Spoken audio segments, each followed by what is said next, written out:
Bobby, when you came into the league 1966, it was 49 years old. Now it's 100, and you're being honored here tonight as one of the game's greatest players. What's it mean to you to be part of the celebration in this way? I'm thrilled. I don't think, they ask about highlights, your career and so on, and this is definitely it.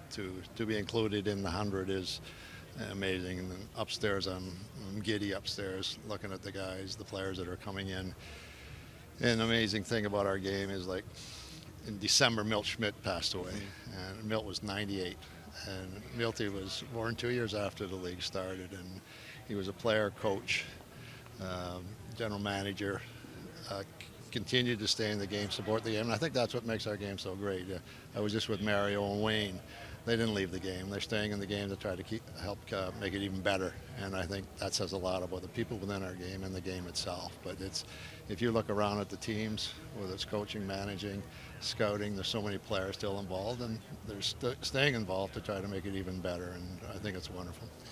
You were, as one of the greatest defensemen of all time, certainly revolutionized the game, made it better at that position. What do you think when you hear that?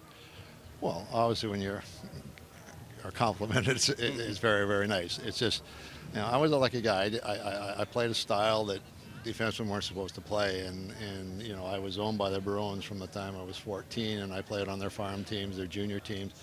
They didn't ever ask me to change my style. So if they had, I think it would have been a lot more difficult for me. So I was very lucky in that I had a management team that let me play my way the way I always played.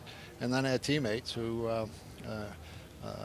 in time, we understood how I played and did a lot of backing up. And hopefully didn't go outside. And the photos with me in front of the net, I'm not supposed to be there.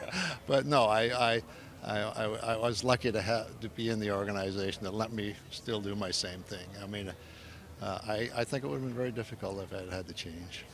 Perfect. Ron. Well, Scott, keep Bobby for 1 second. You hear me? Yeah. Yeah. Just no ask problem. Bobby, in his book, he mentions his grandmother really loved Don Cherry. Was that Doug's dad or Arva's, mom? Was it Doug's mom or Arva's mom that loved Don because he tells the truth? Was it Doug's mom or Arva's mom who said in your book they really loved Don Cherry? Well, my grandmother loved Don, and my mother loved Don's outfits. I mean, I can remember sitting on the front porch, and Don was coming up for our golf tournament, and he drove in, and he got out of the car, and my mother leaned over to me, and she says, "What color is that suit he's got on?" Lime green.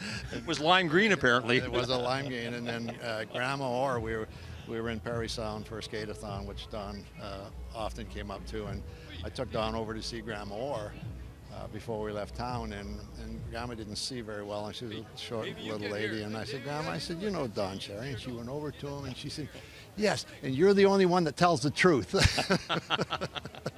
There you are. Well, there you go. Thanks, Bob. Appreciate your time. Thank you. Thank you. See you in the morning, Robert, Gordon, Orr.